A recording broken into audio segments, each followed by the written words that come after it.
Dilantik, ada Quran kalau dia Islam, lalu dia katakan bertakwa kepada Tuhan yang Maha Esa. Begitu menjabat, takwanya ke kanan, dianya ke kiri. Lalu apa itu takwa?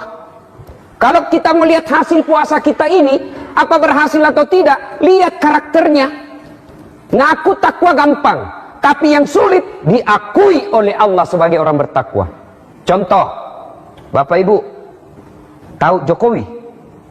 Ibu-ibu tahu Ki Jokowi? Tahu toh? Joko Widodo, tahu toh? Itu Joko Widodo, Jokowi masih saudara seibu sebapak bapakku. Coba, gampang toh? Itu Jokowi, saudara, omku itu, bapakku dengan dia, saudara. Gampang, tapi yang sulit, cek sama Pak Jokowi. Pak Jokowi, saudara ke BD Abdul Latif. Siapa? Sotak. Ngaku-ngaku. Coba, ngaku beriman, ngaku takwa, gampang. Tapi yang sulit, diakui oleh Allah sebagai orang bertakwa. Saya kasih lagi contoh sederhana. Saya bos, tentara, satu bunga. Apa itu kalau satu bunga? Mayor. Tapi ngaku tentara, tidak gampang. Mana kartu anggotamu? Kalau kau tentara dasar, mana kartu anggotamu? Kan tidak mungkin kau tentara, pendek-pendek begitu masa tentara. Ayo, mana tandanya? Ternyata tidak ada KTA-nya, maka saya tentara palsu. Ngaku takwa, tapi tidak memiliki karakter takwa, takwa palsu. Bahasa medianya hoax.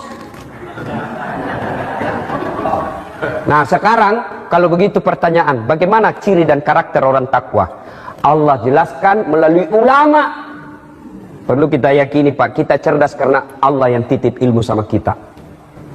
Allah jelaskan melalui ulama. Siapa? Imam Musyairi. Imam Musyairi menjelaskan karakter takwa itu meliputi minimal 4 mewakili huruf yang membentuk kata takwa. Saya ulangi, mewakili huruf yang membentuk kata takwa. Apa itu? Ta, kaf, waw, ya. Pertama ta. Apa itu ta? Singkatan dari ta, tawadu. Apa tawadu? Rendah hati. Apa rendah hati? Tidak sombong. Lawannya angku, egois, borro, matampo, belok yaseng. Yang mana? Itu borro, angku, sombong. Orang yang puasa 30 Ramadan berhasil, tidak ada sombongnya. Apa yang mau disombongkan di hadapan Allah? Pintar kok, tidak ada artinya. Wa ma'utiltum inal ilmi illa qalila. De oleh kopat disengeng. Saya tidak kasih kamu ilmu kecuali kecil. Siapa yang mengaku dirinya ulama di sini hebat? Terjemahkan itu alif lam mim. Apa nih? Tekan cimaki toh. Baru alif lam mim itu mati akal maki. Ayo. Allah hadirkan pelajaran berulang-ulang kita baca Quran. Sombong terwakili oleh apa? Fir'aun laknatullah alaih. Kenapa biasa orang sombong Pak? Apa biasa orang sombong Ibu? Pangkat tinggi. Oi, jangan sombong karena pangkat jabatan. Kenapa? Anggaplah kita tentara. Mulai dari perwira. Tak, bintang 2, 3, 4. Apa? Pensiun. Hilang. Biar kita sepupu satu kali sama Panglima TNI pensiun. Wabillahi taufiq wal hidayah. Minggir ki dulu diganti ki lagi. Mau sombong. Pangkat jabatan anggota DPR mau sombong. Wah, 5 tahun Jako bos. Kalau terpilih lagi alhamdulillah. Tidak terpilih, habis. Mau sombong, wali kota, gubernur 10 tahun paling lama, selesai keluar jadi rakyat biasa. Berulang-ulang kali Allah kasih ingatkan kita, belajar dari Fir'aun. Fir'aun abadi dalam neraka, haram masuk surga. Saya ulangi, abadi dalam neraka, haram masuk surga. Kenapa? Apa karena dia bego? Apa karena dia raja jelata?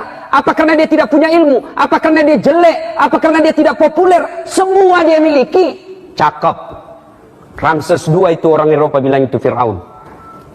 Kemudian pintar, bangsawan, raja. Allah haramkan masuk neraka surga. Kenapa? Karena sombong. Dan puncak kesombongan, kekurang ajarannya, dia melantik dirinya sebagai Tuhan. Firaun, Ramses II sudah mati, tidak ada nih. Tapi sifat dan karakter Firaun tetap ada sampai akhir zaman. Eropa ada Firaunnya. Siapa? Yang nembaki orang-orang Yahudi waktu itu di Jerman. Siapa? Adolf Hitler. Firaun Eropa.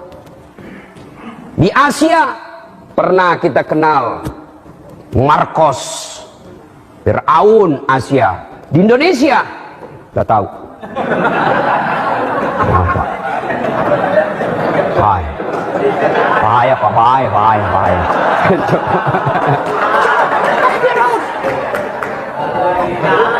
Apalagi yang membuat orang sombong? Apa? Ilmu. Oh, petantang petenteng karena banyak sekali gelarnya. Oh, jangan sombong. Profesor, doktor, tak. Banyak sekali gelarnya. Nah, saya perlu, seperti kalau saya ada doktor, ada PhD. Ada yang bilang, apa itu Ustaz? Double. Bukan double. Memang, saya satu doktor, Bu, dalam negeri. Satu PhD, luar negeri. S3 saya ada 2. Alhamdulillah, bukan sombong, klarifikasi.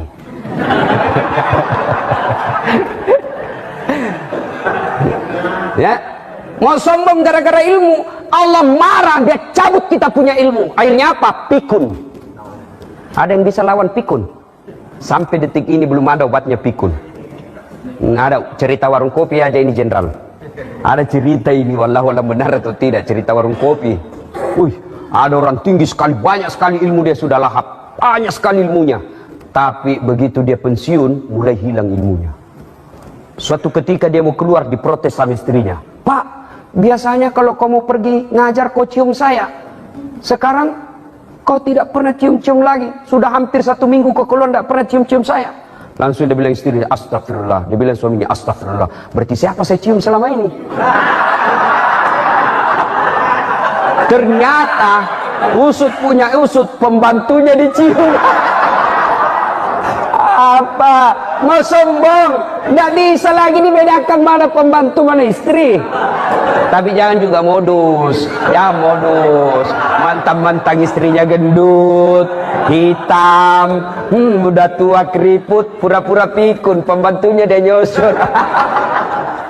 Itulah pentingnya punya istri yang selalu berpenampilan cantik, menarik, seperti istrinya Panglima.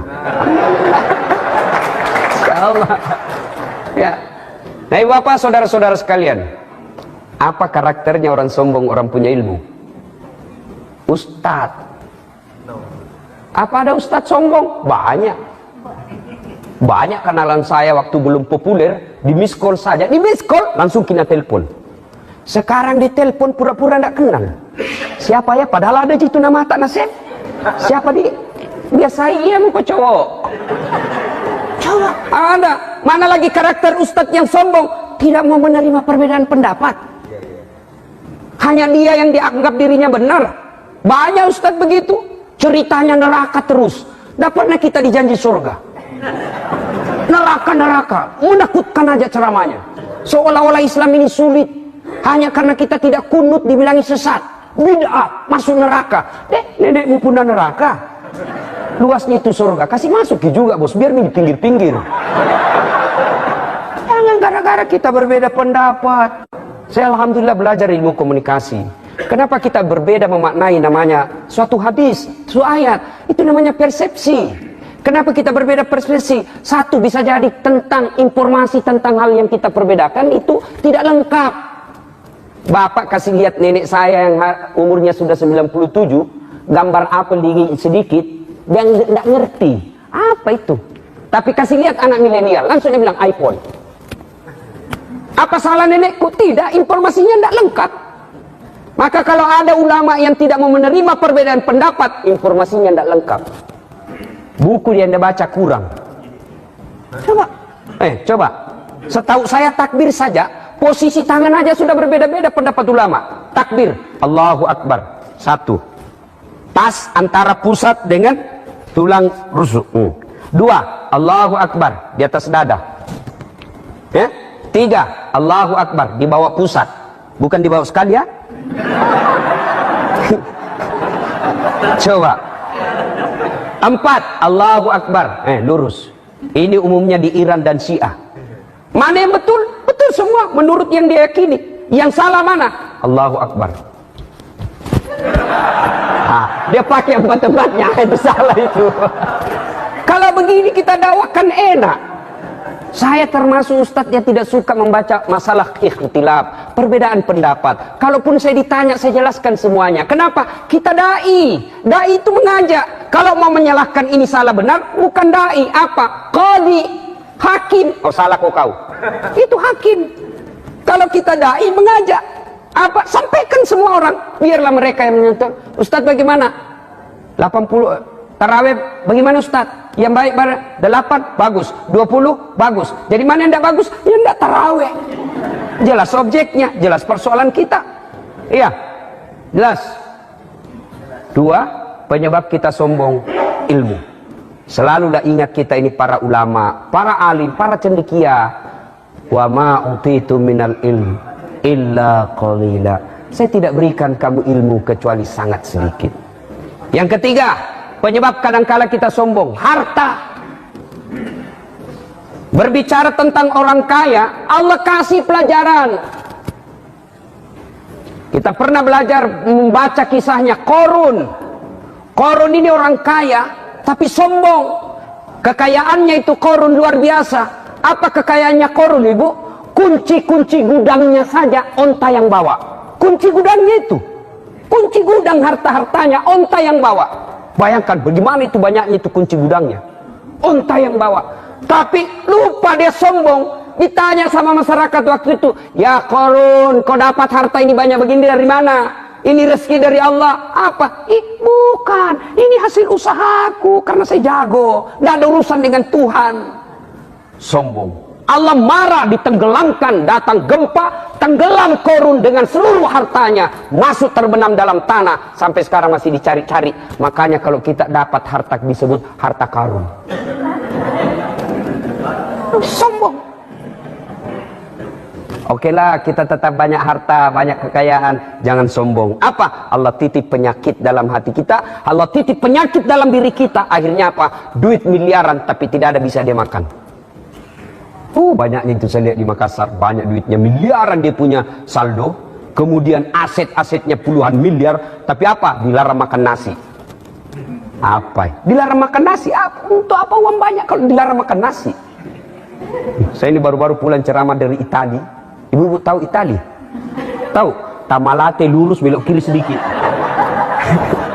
Saya ceramah dikasih pizza, roti. Saya bilang sama panitianya, minta maaf, saya ini perut bugis, tidak mempan kalau tidak ketemu nasi. Kasihkan nasi, baru goyang perutku.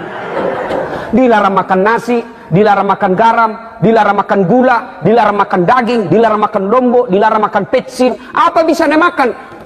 Ubi rebus, basang. Uang 7 miliar cuma makan di ubi rebus. Kenapa? Sombong. Allah titipkan penyakit, tak ada bisa kau makan. Maka hilangkan rasa sombong. Allah hadirkan puasa. Dasat jangan kau sombong. Baru 1 hari tidak makan loyo mako. Ada temanku, Bu, apakah namanya itu olahraga itu yang angkat besi? Binaraga. Itu badan-badannya mentong kayak besi, Pak.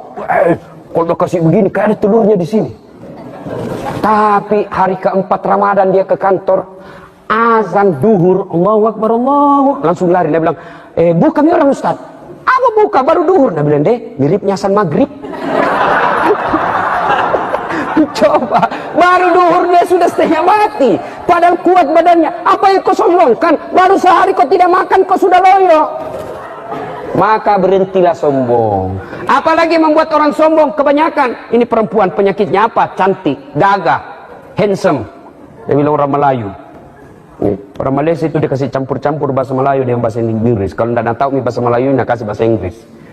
Ya? Gagah, 17 tahun ibu cantik, sweet 17.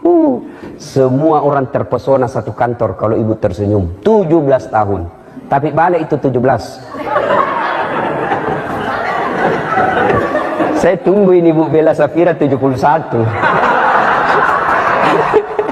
Coba 71 tahun senyum ke ibu, lari cucu, tadi kira mau digigit. Sudahlah, jangan sombong. Allah marah, Allah tidak senang. Dan ingat, saya berwasiat kepada diri saya dan kepada kita semua, penyakit sombong sangat dibenci Allah. Kenapa? Sombong hanya pakaiannya Allah. Kenapa? Hanya Allah yang tak terbatas. Maka Allah punya sifat wajib dari 99 itu adalah Al-Mutakabbir, yang maha sombong. Satu. Jadi ibu periksa, saya berhasil puasaku takwa mak. Kalau ada rasa sombong, minggir sedikit. Belumlah termasuk orang-orang yang takwa. Yang kedua, sifat takwa itu taqaf. Apa itu? Qanaah. Apa itu qanaah? Apa itu? Merasa cukup dengan apa yang dimiliki. Ini sumber kebahagiaan, ini sumber ketentraman. Selama tidak ada rasa cukup, maka menderita selama-lamanya. Contoh, ibu-ibu, saya kasih contoh. Itu saya ibu, kalau jam 4 sore, jelang buka, rasanya semua mau kumakan. Semua ada di depanku, mau kuambak semua. Pisang goreng, pisang hijau, jalang kote, es buah. Tapi begitu masuk 3 biji kurma, 1 teguk air, hilang semua itu nafsu tadi. Keinginan tak terbatas, tapi kemampuan pasti terbatas. Saya ulangi, keinginan pasti tidak terbatas, tapi hakul yakin kemampuan kita terbatas. Maka orang yang berhasil puasanya, dia akan mensyukuri apa yang Allah berikan. Orang yang berhasil dan mengaku dirinya bertakwa, dia akan mensyukuri apa yang diberikan. Maka Imam Al-Ghazali berwasiat kepada kita semua, hai, kalau kalian mau bahagia, rumusnya 2. 1, urusan dunia lihat kau ke bawah, urusan akhirat lihat kau ke atas. Kalian mau bahagia, rumusnya sederhana. Urusan dunia lihat ke bawah, urusan akhirat lihat ke atas. Apa operasionalnya? Apa prakteknya? Contoh, saya punya mobil, kalau mau bersyukur, alhamdulillah ada mobilku. Tetanggaku kodong motor ji. Yang punya motor, alhamdulillah ada motorku. Tetanggaku kasihan sepeda kemana-mana menggayung. Yang punya sepeda, alhamdulillah ada saya sepedaku. Tetanggaku kemana-mana jalan kaki. Yang jalan kaki, alhamdulillah saya masih sehat, bisa jalan ke sana kemari. Tetanggaku lumpuh. Yang lumpuh, alhamdulillah saya masih sehat, masih hidup. Tetanggaku kemarin mati. Insya Allah perasaan dan buat kita puas. Tapi kalau dibalik, yang lumpuh, dia lihat orang jalan pasti menderita. Kenapa saya bisa lumpuh? Yang jalan dia bilang, kenapa saya tidak punya sepeda? Yang punya sepeda, kenapa bisa sepeda aja saya punya? Tetanggaku punya motor. Yang punya motor, bagaimana saya bisa hidup tenang ini? Orang ada mobilnya. Maka dia akan puas-puasnya. Maka syukuri. Orang yang bertakwa itu punya rasa syukur. Syukuri, maka Allah akan tambah.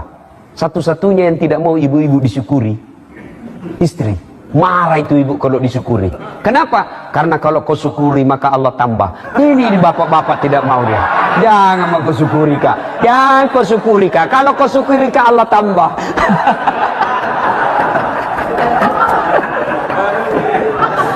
Jadi syukur. Nah, perlu ilmu ini. Kenapa orang tidak bisa bersyukur? Bapak Ibu, kenapa orang tidak bisa bersyukur? Jawabannya, karena yang kita anggap nikmat kekayaan itu hanya mobil, hanya rumah, pangkat jabatan, deposito.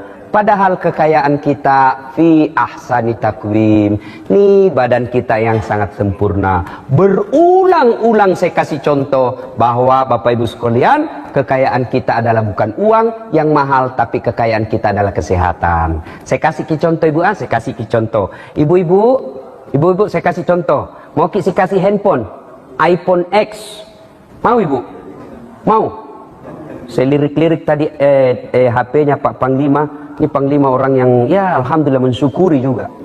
Karena Panglima saya lihat di mana-mana saya keliling-keliling provinsi, biasanya itu Panglima mewah-mewah HP-nya. Beliau alhamdulillah sederhana. Jadi kita ini prajurit jangan lalu kita lebih bangun HP dan Panglima. Tahu diri sedikit bos. Itu tuh enaknya itu kalau pimpinan tak sederhana kita malu-malu patantang patenten boleh Panglima atas saja. Jadi Panglima jadi teladan. Ibu-ibu saya kasih contoh mau ke iPhone X harganya sekitar 19 juta. Dengan pulsa 5 juta, mau ki bu? Mau? Mau toh? Tapi begitu saya kasih ki bu, langsung ki tuli. Mana yang mau tadi? Mana? Apa? Mau dia HP kalau mau dia apa HP kalau tuli maki? Halo? Halo? Ih, rusak lagi nih HP ta pak. Halo? Bukan HP ta rusak, telinga ta galaca. Coba, berarti yang mahal itu bukan handphone, yang mahal itu bukan seluler, yang mahal itu adalah telinga yang sehat. Bayangkan, hebatnya lagi nih telinga, alhamdulillah tempatnya bagus. Bagaimana seandainya telinga di bawah ketek? Ibu pernah tidak bayangkan telinga di bawah ketek? Ditelepon ke ibu Panglima, iya bu, monggo, tidak sopan. Ya, iya bu ya, alhamdulillah ini ada kamera bu nih. Ini kamera seperti ini puluhan juta. Sampai ada yang ratusan juta. Tapi biar ibu punya kamera begini harus punya ilmu. Ilmu cara makainya. Ditahu harus berapa megapiksel itu kamera kita. Harus ditahu bagaimana kekuatan cahaya. Harus ditahu bagaimana kekuatan pergerakan angin. Ditahu itu berapa jaraknya objek kamera kita dengan yang kita mau foto. Di zoom out, diputar-putar. Coba, perlu ilmu, perlu uang, baru bisa ngambil gambar yang baik. Coba, tapi demi Allah, bukan ini yang mahal. Apa? Mata. Coba, alhamdulillah Allah kasih kita mata gratis. Ada lensanya namanya retina, ada zoom out, zoom innya namanya pupil. Dia bisa membesar mengecil. Dan begitu buka, langsung fokus, tidak perlu diputar. Otomatis. Dan hebatnya lagi di mata Bapak Ibu sekalian, itu dia bisa ada sensornya, sensor pemisah pembeda. Dia bisa bedakan mana sekretaris, mana istri. Coba bayangkan kalau tidak bisa dibeda-bedakan, tertukar-tukarlah istri kita di komplek tentara. Pikir, kenapa lain-lain rasanya ini malam? Wih, ternyata tetangga punya istri. Allah kasih kita itu luar biasa. Sekali lagi contoh paling sederhana, berulang gigi. Bapak Ibu, gigi. Itu kan itu ada sekarang itu orang dikawat giginya. Saya lagi praktikum retorika di Unhas. Bagaimana berpidato? Kaget saya, ada mahasiswiku cewek ada kawat di giginya. Kenapa itu gigimu? Dia bilang, enggak gaul lah Ustaz. Apa itu namanya? Behel. Oh, mahal itu dek. Ini 17 juta. Satu kali umroh. Satu kali umroh disimpan di giginya. Masya Allah. Tapi demi Allah, bukan behel itu yang mahal. Apa yang mahal? Gigi. Allah kasih gratis. Pasang gigi palsu, bukan yang dicabut-cabut ya, yang ditanam. Itu berapa harganya? 22 juta lebih. 22 juta satu gigi. Kali 32. Prajurit pasti tidak bisa beli. Coba. Alhamdulillah Allah kasih kita gigi gratis. Hebatnya lagi dibatasi tumbuhnya.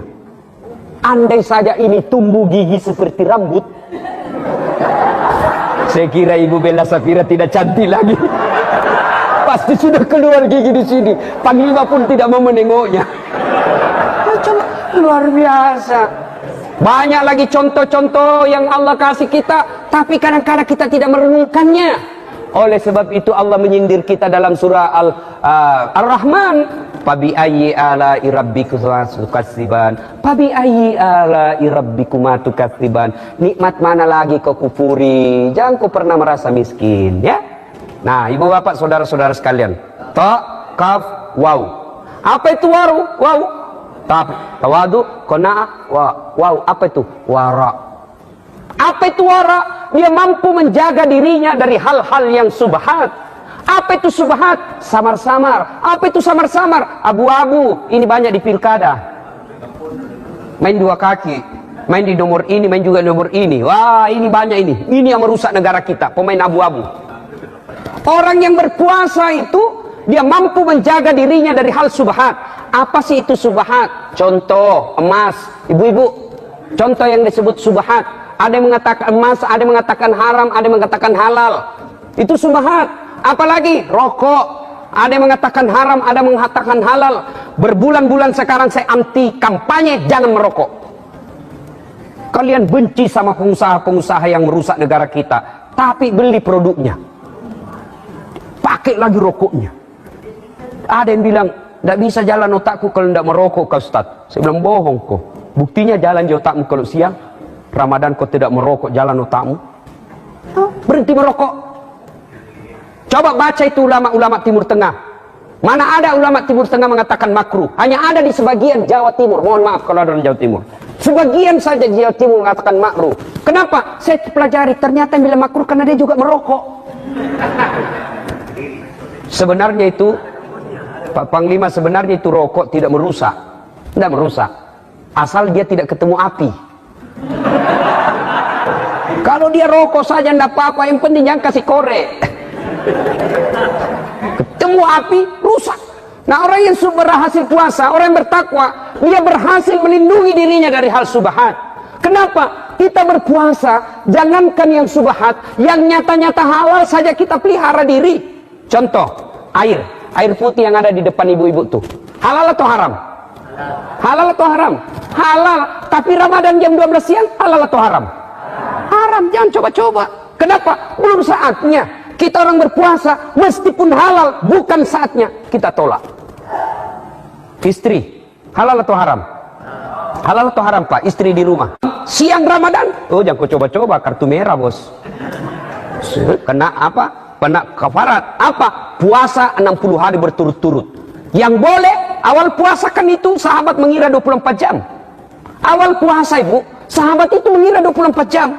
Lalu kumpul-kumpulah mereka, lalu berdiskusi. Wih, kecolongan kak tadi malam. Kenapa? Dia tidak tahan kak sama istriku. Akhirnya datang juga yang satu, namanya saya juga tidak tahan sekali kak. Datang juga yang lain, sama ki, saya juga. Akhirnya Allah tahu kalian tidak bakal mampu 24 jam, maka diberikan halal maghrib sampai subuh. Subuh sampai maghrib tahan. Ada jamaahku datang, kalau Ramadan maghrib sampai subuh boleh Ustaz. Saya bilang, boleh bilang 4 kali. Boleh. Yang tidak boleh subuh sampai maghrib. Jadi malam boleh? Boleh. Dia bilang, astagfirullah Ustaz, saya 5 tahun biar malam tidak juga. Dia bilang, kadong aku. Makanya belajar ku agama serta. Mahasiswaku tanya, Ustaz kalau pacar siang malam tidak boleh?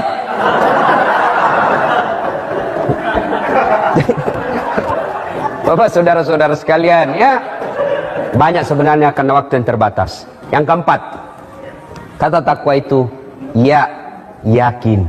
Yakin apa? Bahwa Allah yang mengatur segala hidup kita. Jangan pernah sangka buruk kepada Allah. Jangan pernah bercuriga jelek kepada Allah. Kita berikhtiar cari nafkah, mau kaya, tapi tidak bisa. Jangan sangka buruk. Disitulah takdirnya Allah yang terbaik buat kita. Sering-sering dan selalu saya contohkan. Saya dulu tamat SMA mau tentara. Karena ceper tidak lulus. Temanku lulus jadi polisi. Sekarang dia di Sulbar. Terakhir saya ketemu dia sudah 2 bunga-bunga di sini. Serse di Sulbar. Pakai baret merah. Saya Allah kasih lulus pakai baret putih. Alhamdulillah dengan baret putih yang saya pakai. Mulai baret merah sampai baret hitam. Ku ceramai ku semua. Allah kasih yang terbaik. Ya, jangan pernah sangka buruk. Saya gagal jadi tentara, saya daftar jadi dokter. Wallahi ini kisah hidup saya. Saya daftar jadi dokter, tidak lulus. Temanku lulus, padahal tidak pernah nakalan nilaiku waktu SMA. Lulus dia. Allah kasih lulus saya jadi ustadz. 2 tahun yang lalu temanku itu, Dr. Faisal namanya, dok, pulang ke lebaran. Tidak ustadz, sia-siata itu, jauh-jauh cari nafkah, tidak bisa lebaran sama orang tua. Apa boleh buat ustadz, mau sekali tapi tiket, kalau pergi ke satu keluarga, 1 tiket bisa sampai 15-17 juta. Tugas di Kepulauan Aru, beberapa kali pindah pesawat, baru bisa. Dalam hatiku, alhamdulillah, untung saya jadi ustadz. Kemana-mana gratis naik pesawat. Disewakan pesawatnya PP, disewakan hotelnya, dikawal kalau dimuliakan. Pergi, tidak bawa uang. Pulang, uang. Allah kasih yang terbaik. Jangan pernah sangka buruk. Yakin. Kita yang kadang kala sangka buruk apa? Terutama berkaitan rezeki. Kita tidak pernah sangka buruk soal ajal. Begitu ada orang meninggal sehat, tidak pernah sakit, innalillah, oh memang sudah ajalnya. Yakin sekali kita. Kita tidak pernah curiga dan sangka buruk soal apa? Jodoh. Beredar undangan, tidak jadi, tidak ada orang berkaya. Bukan jodohnya. Tapi yang kadang kala kita sangka buruk adalah rezeki.